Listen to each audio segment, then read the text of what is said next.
But I'm gonna rank the Pixar films. I'm gonna make a few parts. How many parts I need? Okay, coming in 20th place is gonna be The Good Dinosaur. For me, this film was really boring. I felt didn't really add much into the Pixar universe, and all I have to say is it's forgettable. Like I literally walked out of the theater and went into the Force Awakens. Like this is one of the worst. I feel like worst movies ever. I really just it left me with a bad taste in my mouth. The emotion didn't really hit, so it was overall just not a really interesting one whatsoever. Coming in 19th place is gonna be The Bug's Life. This one for me was just like weird. Putting bugs in the limelight, I mean, could have gone good. And showing ants and stuff, it didn't really hit that good. It didn't really work all too well. And there's just out of all the Pixar movies to go with, for me, I just felt like this one felt flat and not too interesting, and not have what like good Pixar movies should have. So for me, it was definitely one of those like weird ones for me. The story wasn't that good, and I didn't really like the characters all too much. In addition to that, being pretty forgettable. Coming in 18th place is gonna be Cars 2. Again, this one was again like kind of weird for me. It was taken like this Cars franchise. It was Cars, took in sequel to Cars, which is not all too good either. You'll see in a minute. But overall, just weird. Pretty. I didn't really like it. I felt like this. I don't know. It left me with a bad taste in my mouth. Left me not wanting it. And putting Mater and making him a spy didn't really fit with anything that worked in Cars. Mater was kind of just a supporting character, but trying to fit him in the front line did not work. Oh, speaking of Cars, coming 17th place is Cars 3. Oh, again, I don't know. I don't know what this one. They tried to go with like this like comeback story. But ultimately it caused it to be predictable because obviously, people when the first teaser came out, everybody's like, "Oh, Lightning McQueen's gonna die," and I'm like, "Did you hear yourself?" Because ultimately he's not gonna die. As a matter of fact, he's gonna win, making it all the more predictable, and just brought us back to kind of like the first Cars. It just didn't feel like it was that original. It felt like you were taking the stereotype of, oh, I got knocked down and now I'm like I was one of the best, now I'm one of the worst, now I have to train again, and then I'm gonna come back and beat the new kid. That's exactly what it is. That's such a non-original trope. Coming in 16th place is good. 16th place is gonna be Brave for me. Again, one that didn't really feel like it's a Pixar movie, more of a Disney movie, making it being like the only Disney princess.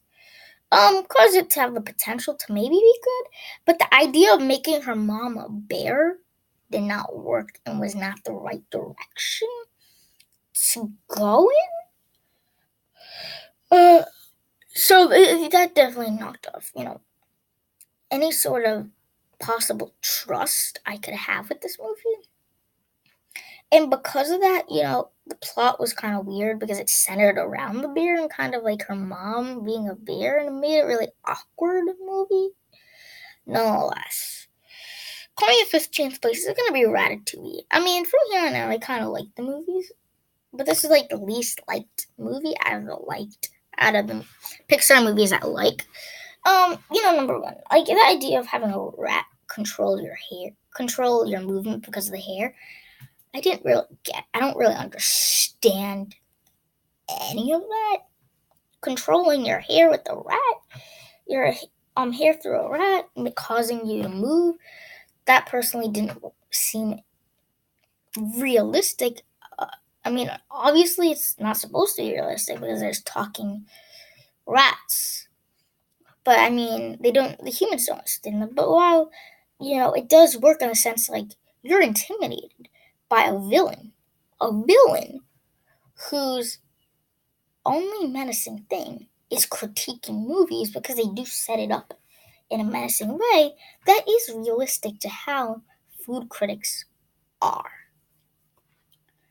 But other than that, I felt like it was a definitely, a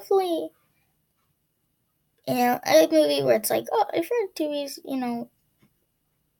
Ratatouille's fine. Ratatouille's fine. Coming in 14th place, I should say, is Cars. For me, Cars was kind of like a fine movie. Like this was like the Cars franchise was definitely aimed at kids, but so it was not one of those ones where I can probably relate to, and I did love when I was younger. But like after you get out of like when you're like you start not really caring about cars, you'll only see it for what it truly for the characters, for the cars itself, more or less what a car is and what the cars represent. So making it one of those franchises where it's like it really is not targeted to everyone like most Pixar movies are. Because most Pixar movies on this list are, targeted for just a broad audience who can enjoy what they represent. But I don't think Cars represents too much. But I do like the car world, the world of the cars. I do like Lightning McQueen. I do like Mater. Like as far as in this movie, and I do like introducing all these characters, and introducing all this. It made it for a pretty enjoyable film, but not one where it was like, oh, out of pick your favorite 10 Pixar movies and you can keep them and I'll take their other. It's like I would not pick that. Hence why it's in 14th place. Kind of see what I mean. Coming in 13th place is gonna be Finding Dory. I felt like this movie works best in the emotion department. As the emotion between Dory finding his parents, her parents, worked super well because it was emotion seeing cute little Dory with her parents. It really was cool. It really, it was fun, and it worked in emotion. But as far as Finding Dory itself was kind of cool, seeing what's his father's name? Seeing Nemo and and his father, work together as opposed to just being apart. But other than the idea of why Dory's lost, it really felt pretty similar to Finding Nemo, almost too similar. Other than introducing a few new characters and a few new places, it wasn't that that exciting. Coming in 12th place is going to be Monsters University. This one for me was cool, seeing like your favorite monsters go to college and explore the college world. And I think after going to Michigan to see my parents' university, it really, when I'm rewatching this movie, it really felt like, oh, this was truly a good interpretation of what a university is like. And cool characters and cool things. That worked to be a pretty interesting, exciting film with with emotions thrown into there and great characters, funny. Like I think an interesting factor of the monsters world is that there's really funny monsters. Like Mike's really funny, and all the side characters is funny. And then seeing Sully and Mike meet together is again super exciting because it's exciting to see where their story goes before they truly are best friends and to see how they become best friends. coming in 11th place is going to be Wall-E. For me, Wall-E was interesting as it's able to tell a story without needing much. Just by the visuals of where Earth's gone and who is left behind, which is pretty much no one but Wall-E. And even telling kind of like the secretive love story in the first half, and showing this dumb world works in so many ways. Well, I mean, a little bit, while you're intrigued, and to a certain extent, you could say that some of it's maybe not that interesting. But to me, I felt truly intrigued, and I'm ready, for more. Where maybe they'll go, or maybe they won't go. I don't know. I'm just ready, and then seeing at the end that when they go in space, seeing where humans have gone, is pretty interesting place. And rescuing the humans makes for a great kind of like plot.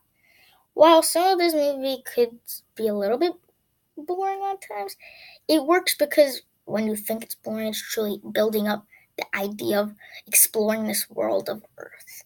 And then that second half is so cool as how they're trying to save humans who don't necessarily 100% want to be saved. Okay, I'm going to leave it there. I'm going to make a part 2 next video, so see when that comes out. That'll come out soon. So